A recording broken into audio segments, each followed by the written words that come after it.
클링파일 재무장관 2026년 예산안 발표 사상 최대 투자 약속. 라스 클링파일 독일 연방 재무장관이 2026년 연방 예산안을 의회에 제출하며 1267억 유로 규모의 사상 최대 투자를 약속했습니다.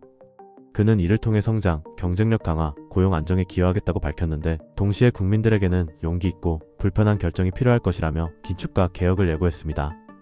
클링파일 장관은 국제적으로도 긍정적으로 평가받는 재정정책의 패러다임 전환이라며 이번 투자가 오랜 기간 소홀히 다뤄졌던 인프라 개선에 집중될 것이라고 설명하면서 특별기금 투입이 단순한 예산 구멍 메우기가 아닌 미래를 위한 구조적 투자임을 강조했습니다.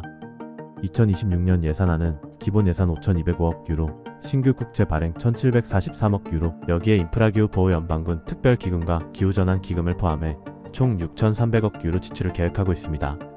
클링파일은 특히 철강 산업과 자동차 산업을 독일 경제의 핵심으로 지목하면서 중국산 저가고 오염 철강이 국내 산업을 잠식하는 것을 용납하지 않을 것이며 8만 명이 종사하는 철강업계를 지키겠다고 말했습니다. 또한 자동차 산업의 미래는 전기차라며 전기차 인프라 확대와 산업 대화를 통해 일자리 보존과 창출도 약속했습니다. 한편 클링파일은 국민들에게 우리는 모두 알고 있다. 개혁은 오래전부터 필요했다. 관료제, 사회보장제도, 경제 모두 구조적 변화가 절실하다. 개혁이 없으면 국가의 번영과 안전, 사회적 결속이 위태로워질 수 있다며 긴축과 개혁을 예고하였습니다. 2026년 예산안은 본회의 토론을 거쳐 오는 11월 말 최종 확정될 예정입니다. 독일 직장인 4명 중 1명은 재택근무. 독일에서 재택근무는 코로나19 팬데믹 이후에도 일상적인 근무 형태로 자리 잡았습니다. 그러나 최신 통계에 따르면 재택근무를 이용하는 비율은 안정적이지만 이용 강도는 점차 줄어드는 추세를 보이고 있습니다.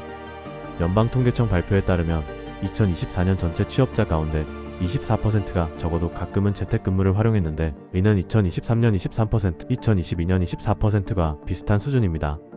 팬데믹 이전인 2019년에는 단 13%에 불과했지만 코로나19 이후 2배 가까이 증가해 현재까지 높은 수준을 유지하고 있는 것입니다. 한편 재택근무를 하는 사람들 중 전적으로 집에서만 일하는 경우는 줄어들고 있습니다. 2024년에는 24%가 전일 재택근무를 했는데 이는 2023년의 26%보다 낮으며 팬데믹 정점이던 2021년 40%에 비해 크게 줄었습니다. 반대로 사무실 근무를 병행하거나 사무실 출근이 더 많은 경우가 증가했는데 2024년에는 46%가 사무실에서 집보다 자주 근무했는데 이는 2021년 31%보다 크게 늘어난 수치입니다. 재택근무는 가족과 일을 병행하는 세대에서 특히 선호되고 있습니다. 2024년 기준 35에서 44세 취업자의 29%가 재택근무를 했으며 25에서 34세는 28%로 뒤를 이었습니다. 또한 출퇴근 거리에 따른 차이도 컸습니다. 직장이 집에서 50km 이상 떨어진 근로자의 42%가 재택근무를 활용했지만 5km 미만인 경우는 14%에 불과합니다. 독일 정부의 베를린 완전 이전 논란 재점화.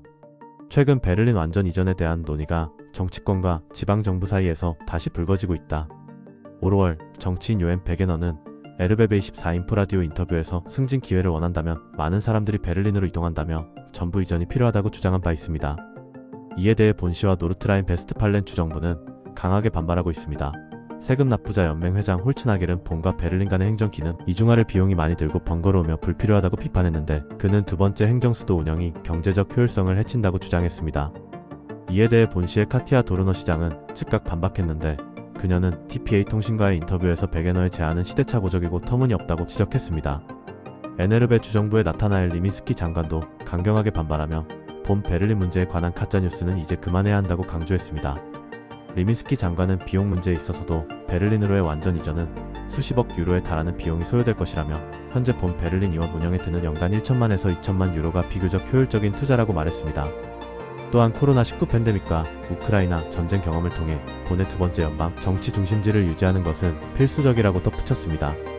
1994년 제정된 본 베를린 법은 연방정부의 베를린 이전을 규정했고 5년 뒤 이를 실행했습니다. 그러나 법은 대부분의 연방부처의 일자리는 본에 남겨야 한다는 조건이 포함되었기에 본은 여전히 연방 정치의 중요한 거점으로 남아있습니다. 통학길에서 사고 증가 자전거 이용 학생 특히 위험. 최근 독일에서는 통학길에서 발생하는 사고가 크게 증가한 것으로 나타났습니다. 독일 법정 산재보험의 예비 통계에 따르면 2025년 상반기 통학길 사고 건수는 42,303건으로 전년 동기 44,416건 대비 약 4.7% 증가했습니다. 사고 유형을 보면 약 43%가 자전거 이용 학생이었으며 약 11%는 자동차 사고, 9%는 보행 중 사고였는데 특히 10에서 18세 학생, 즉 중고등학교 학생들이 주로 사고를 겪었습니다. 초등학교 시기에는 통학거리가 짧고 안전통학로가 많아 사고율이 낮지만 도시 지역에서 중고등학교로 진학할 경우 자전거 이용이 늘어나면서 위험이 커진 것으로 분석되고 있습니다. 포르자 연구기관이 실시한 설문조사에 따르면 부모의 90%는 자녀의 통학길을 안전 또는 매우 안전하다고 응답했습니다. 그러나 56%의 부모는 자전거 전용도로 부족을, 51%는 신호등이나 횡단보도가 없는 도로 횡단을 안전 문제로 지적했으며 38%는 차량 통행이 많은 다차로 도로를 위험 요소로 꼽았습니다.